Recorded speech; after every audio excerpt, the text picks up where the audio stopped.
Tiens, bonjour à tous. Aujourd'hui, pour faire une suite à à la vidéo sur les imprégnations des mémoires au niveau cellulaire, il y avait quelques informations, quelques thèmes intéressants que je voulais partager, avec lesquels j'ai eu l'occasion de travailler durant les dernières années, qui m'ont surpris, qui m'ont surpris. Je trouve ça fascinant de voir comment est-ce que le corps humain fonctionne. Il y a entre autres, moi étant jeune, j'ai subi quand même beaucoup d'opérations. Là, j'ai eu des mauvaises fractures, ça a amené des complications au niveau de ma croissance. Puis bon, je ne vous relaterai pas toute l'histoire, là, mais lors de mon éveil, ce qui m'a été donné de comprendre, c'est que lorsqu'on subit des opérations au niveau du corps physique, c'est comme s'il y avait une violation de notre corps physique. Puis à ce moment-là, il se crée des fissures, comme dans la coque d'un bateau au niveau du corps éthérique. Puis, ça peut vous emmener une grande déperdition d'énergie. Ça l'ouvre des portes aussi pour qu'il y ait des énergies négatives, des entités, des choses qui viennent se coller à vous, puis qui vous restreignent beaucoup au niveau de votre quotidien. Si jamais, lorsque vous avez eu des grosses opérations, même une petite opération, là, il y a toujours intrusion au niveau du corps physique. C'est important d'aller rectifier ça au niveau énergétique, au niveau psychospirituel, au niveau psycho-énergétique, pour aller vous réapproprier puis refermer ces fuites-là au niveau du corps éthérique. Puis ça va accélérer beaucoup la guérison suite à l'opération. Moi, je me rappelle, entre autres, une opération que j'ai eue étant jeune. À mon réveil, j'avais carrément l'impression de ne plus être la même personne. Il s'était passé quelque chose, puis ça a été long avant que ça revienne. Ça a pris beaucoup, beaucoup d'années jusqu'à temps que j'aie mon éveil, puis que je commence à travailler sur moi, puis à m'apercevoir qu'est-ce qui s'était passé exactement, puis à rectifier la situation. Donc, les opérations, c'est quelque chose de majeur. Je trouve ça dommage que la médecine allopathique n'introduise pas les médecines énergétiques là, en complémentarité parce qu'il devrait y avoir un suivi avant et après une opération chez une personne pour venir œuvrer au niveau des corps énergétiques de la personne pour restabiliser la personne puis la recentrer au niveau de ses corps énergétiques. Ça, c'était mon expérience au niveau des opérations. Il y a aussi au niveau des avortements chez les femmes, j'ai eu l'occasion d'en voir plusieurs. Là. Il y a beaucoup de femmes qui ont été avortées dans le courant de leur vie. Puis, ce que ça crée lors de l'avortement, ben, le fœtus est enlevé du corps de la mère. Puis, encore là, c'est une intervention humaine qui vient faire la job. Puis, il reste une empreinte aussi de l'enfant euh, dans le corps de la femme.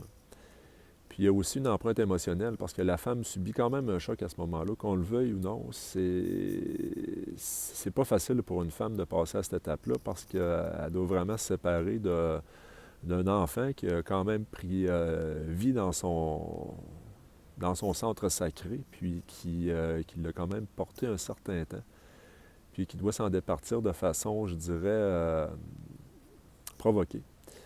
Donc, encore là, c'est important de faire un suivi pour ces femmes-là au niveau énergétique, psycho-énergétique, psycho-spirituel, pour aller pacifier ces empreintes-là, ces mémoires-là, puis aller aussi libérer. Des fois, les larmes des enfants restent accrochées un peu un certain temps au niveau de l'utérus de la mère, d'aller libérer ces âmes-là pour qu'ils puissent continuer leur route. Fait qu'encore là, c'est des expériences que j'ai vécues avec différentes patientes, puis c'est toujours étonnant de voir l'impact que ça peut avoir. L'autre chose aussi qui est intéressante à savoir, c'est lorsque la femme met au monde des enfants, il y a un fort travail qui est fait au niveau de la femme. C'est impressionnant l'effort que vous faites pour pouvoir mettre ces petits êtres-là au monde. Puis, assez souvent, je vois la femme a tellement poussé pour pouvoir faire sortir l'enfant de son ventre. Puis il y a tellement eu de douleur d'assujettie à ça, plus l'épidurale qui est donnée aujourd'hui, plus la façon que la femme est assise pour pouvoir accoucher, qui n'est peut-être pas la meilleure façon pour pouvoir recevoir un enfant. Mais ce que ça peut provoquer, ça provoque une remontée du corps éthérique en haut du corps physique. La femme devient déconnectée de son corps énergétique. Parfois, ça revient, mais ça arrive souvent que ça ne revient pas. Ça prend une intervention au niveau énergétique pour ramener le corps énergétique au niveau du corps physique.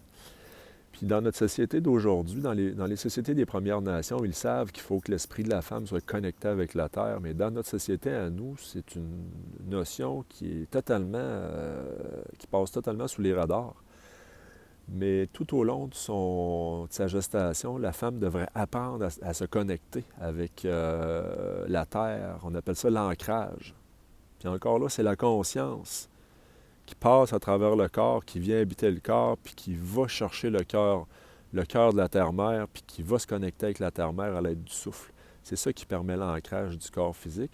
Puis on peut aussi procéder à l'ancrage du corps énergétique de la même façon. C'est la conscience qui va venir scanner le corps énergétique, puis qui va venir l'ancrer au niveau de la terre-mère de Gaïa pour faire un ancrage total au niveau du corps physique puis au niveau du corps énergétique. Puis ça va aider l'enfant aussi à se connecter, puis aller chercher l'information nécessaire pour pouvoir arriver dans ce monde-là de façon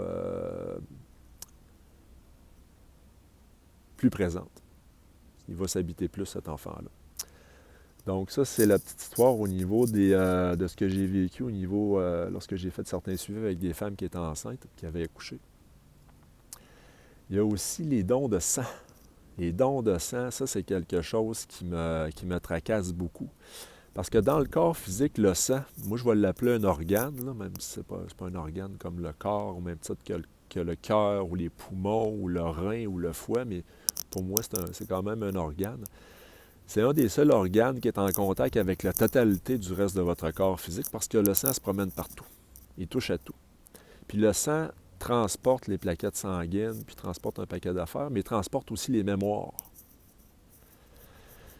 Puis lorsque vous êtes un être, par exemple, qui battait la colère, ou qui battait la peur, ou qui bat la tristesse, qui porte la tristesse, qui porte la colère, qui porte la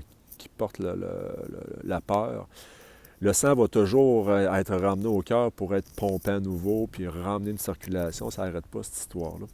Mais le cœur décode le sang au niveau énergétique. Puis si vous portez de la colère, le cœur va battre de la colère, vous allez émettre de la colère, puis ça se peut que vous allez être enclin à reproduire des schèmes de vie qui vont être beaucoup axés au niveau de la colère. Vous allez attirer ce genre d'événement-là dans votre vie. Mais ce qui se passe au niveau des dons de sang, c'est assez fascinant. C'est lorsque vous recevez un don de sang. Lorsque vous avez subi une intervention ou lorsque vous avez eu un accident ou peu importe, lorsque vous êtes réceptacle d'un don de sang, c'est-à-dire, vous recevez le sang physique de la personne, mais vous allez recevoir aussi les mémoires de celui qui était porteur du sang. Fait qu'encore là, vous allez être porteur de mémoires qui ne vous sont pas du tout dédiées. Et vous allez devoir vivre avec ces mémoires-là dans votre corps. Encore là, ça se peut que quand vous receviez des dons de sang, que vous sentiez un décalage entre ce que vous étiez avant puis l'après avoir reçu des dons de sang. Fait qu'il y a possibilité au niveau énergétique d'aller retirer ces mémoires-là. Au niveau du corps physique, il y a une façon de le faire. Là, je ne le dirai pas ici dans la capsule, parce que ça demande quand même un petit processus, mais c'est quelque chose qui se fait. Moi-même, j'ai reçu des dons de sang étant jeune lors d'opérations, puis c'est ça qui m'a été donné d'expérimenter. J'ai eu l'occasion d'aller à la rencontre de ces mémoires-là, puis de les occulter. Ensuite de ça, il peut y avoir quelque chose d'intéressant aussi lorsque vous avez un accident quand même majeur, un gros accident dans votre vie. Par exemple, lorsque vous avez un accident de voiture, puis que vous percutez, vous avez un choc, puis votre corps subit un choc lors de cet accident-là. Eh bien, le corps éthérique aussi va subir ce choc-là. Puis, à bien des occasions, le corps éthérique va se détacher du corps physique. Ces personnes-là vont avoir de la difficulté à se centrer, à s'orienter, vont avoir des grandes périodes de fatigue. Fait que c'est un autre type de choses qu'on peut vivre au niveau énergétique lorsqu'on subit des accidents. Il me semble qu'il y avait d'autres choses que je voulais parler aussi aujourd'hui au niveau niveau des mémoires puis des chocs. Écoutez, je pense que j'ai fait le tour de ce qui pouvait être intéressant aujourd'hui, qui me venait en mémoire, dont je voulais discuter. Il y a les dons d'organes aussi. Les dons d'organes, moi j'ai rencontré quelqu'un qui avait un don d'organe au niveau du cœur. Puis le gars m'a dit carrément, il dit, moi, il dit, je me reconnais plus, je suis plus du tout la même personne depuis que j'ai l'impression qu'il y a deux personnes qui m'habitent.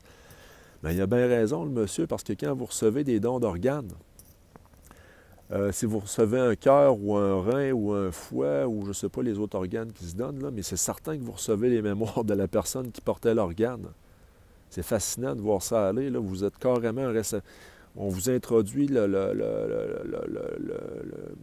l'organe d'une autre personne. Chaque organe comporte des cellules. Chaque cellule a une potentialité de pouvoir conserver au niveau mémoriel. Donc, c'est certain que si vous recevez l'organe d'une autre personne, bien, vous êtes porteur des mémoires de cette autre personne-là. Puis cette personne-là n'a pas une vie facile, bien, ça se peut que ça induise des choses assez négatives dans votre vie. Y a-t-il d'autres choses dont j'aimerais parler aujourd'hui? Écoute, le sujet est vaste, mais je pense que c'est des choses qui sont intéressantes à divulguer.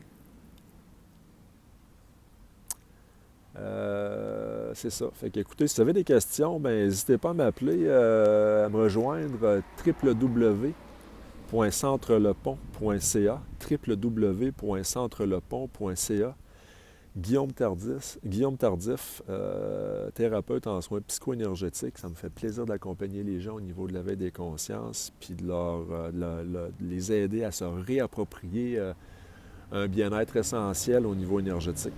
Donc, je vous laisse là-dessus. Écoute, à la prochaine.